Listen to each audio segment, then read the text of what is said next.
পুরাতন মালদা এলাকায় বিদ্যুতের দাবিতে পথ অবরোধ। মালদার নালাগোলা রাজ্য সড়কের রায়পুর এলাকার দুর্গা মন্দির মোড়ে পথ অবরোধ বিদ্যুতের দাবিতে। এলাকাবাসীর অভিযোগ, বিদ্যুতের ভোল্টেজ নেই। বারবার বিভিন্ন দপ্তরে জানিয়েও কোনো লাভ হয়নি। তারই প্রতিবাদ জানিয়ে রাস্তায় নেমে পথ অবরোধ তাদের দাবি, বিদ্যুৎ ঠিকঠাক না থাকার জন্য জল পাচ্ছেন না এলাকার বাসিন্দারা। এছাড়াও বিদ্যুতের জন্য এই গরমে ঘুম হচ্ছে না, সমস্যায় এলাকাবাসী। ঠিকঠাক বিদ্যুতের পরিষেবার দাবিতে পথ অবরোধ করে বিক্ষোভ দেখাতে থাকেন সকাল থেকেই, যদিও প্রশাসন এ বিষয়ে কোনো ব্যবস্থা নেয়নি বলে অভিযোগ। বিদ্যুৎ চাই এই স্লোগান রেখে মালদার নালাগোলা রাজ্য সড়ক অবরোধ করে মহিলারা বিদ্যুতের দাবিতে বিক্ষোভ দেখায়। লাইনের সমস্যা আছে, লাইনের সমস্যা মেন প্রধান কিছু মানে ডিসিশন নিচ্ছে না। আমরা দীর্ঘদিনে বাস করছি, বাচ্চারা ঘরে থাকতে পারছে না, পড়তে পারছে না, মানে ফ্যান ঘুরে না, সমস্যা প্রচুর। আমরা অ্যাপ্লাই করেছি, বারবার অফিসে গেছি, কোনো সিদ্ধান্ত নেয়নি ডিসিশন লাইন অফিসার। এবং আমাদের যে পাণ্ডব দা আছে ওনাকে বলেছিলাম, উনি বলেছিল ভাই ভোট চলছে, ভোটটা পার হয়ে যাক, তোর একটা মাস পিটিশন দিয়ে জমা দিয়ে আমাকে বাকিটা আমরা দেখছি, এই বলে এখন হয়ে আছে। এখন লাইনে কিছু সিদ্ধান্ত নিচ্ছে না, এই জন্য আমরা রাস্তা অবরোধ করেছি। কবে থেকে ডিস্টার্ব কারেন্টের? মোটামুটি হয়ে গেল 20 বছর। রাস্তার সমস্যা আছে, জলের সমস্যা আছে। আজকে কিসের জন্য অবরোধ করেছেন? আজকে সমাজ ফ্যান করে না, লাইনে ভোল্টেজ নাই, লাইনের জন্য আজকে জল দেওয়ার পরে আপনাদের যা দাবি দাবা আছে বলুন, মানে আপনার প্রবলেম কি, কিসের জন্য পথ অবরোধ করেছেন? আমাদের এখানে লাইনের প্রবলেম, কতদিন থেকে লাইন নেই? অনেকদিন থেকে, মানে শুরু থেকে প্রবলেম। 2 রাত্রি দরখাস্ত করানো হলো, এই যাবে এরপর যাবে, কিন্তু আসছে না।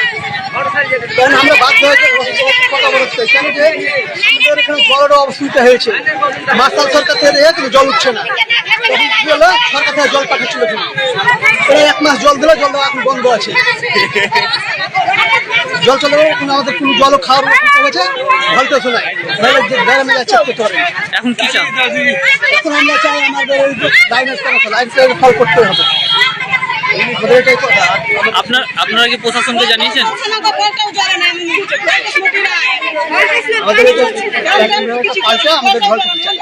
প্রশাসনকে জানানো হয়েছে?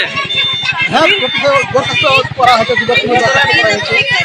এর আগেও যাওয়া হলো, যাচ্ছি না, 1 বছর থেকে আমরা করছি, এর আগেও গেছিলাম। কোনো সুরাহা পাননি? কোনো সুযোগ সুবিধা পাননি?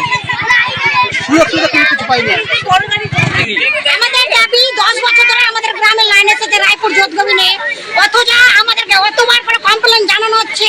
ওই যে আমাদের কি বলছে এটা, অফিসের নাম কি বলছে না, নারায়ণপুর ব্লক, অনেকবার জানানো হয়েছে, লিখিত অনেকবার দাওয়া দায় করা হচ্ছে, কিন্তু আমাদের সরকার কোনো মতেই আমাদের অবজেকশনটা নিচ্ছে না যে কিভাবে গ্রামটাতে লাইন গেলে কি হবে, কি ভালো থাকবে, কি সুস্থ থাকবে, কি অসুস্থ থাকবে, কোনো মতে আমাদের ইচ্ছে করছে না। কতক্ষণ থেকে লাইন নেই? মিনিমাম 9 বছর ধরে লাইন নেই গ্রামে, লাইন আছে কিন্তু ভোল্টেজ নাই। সমস্যা কি? জলের সমস্যা হচ্ছে আপনার? জলের সমস্যা, লাইন আছে, ভোল্টেজ থাকছে না। দরখাস্ত দেওয়া হয়েছে? জানানো হয়েছে? প্রশাসনকে জানানো হয়েছে? লিখিত কাগজ আছে আমাদের কাছে।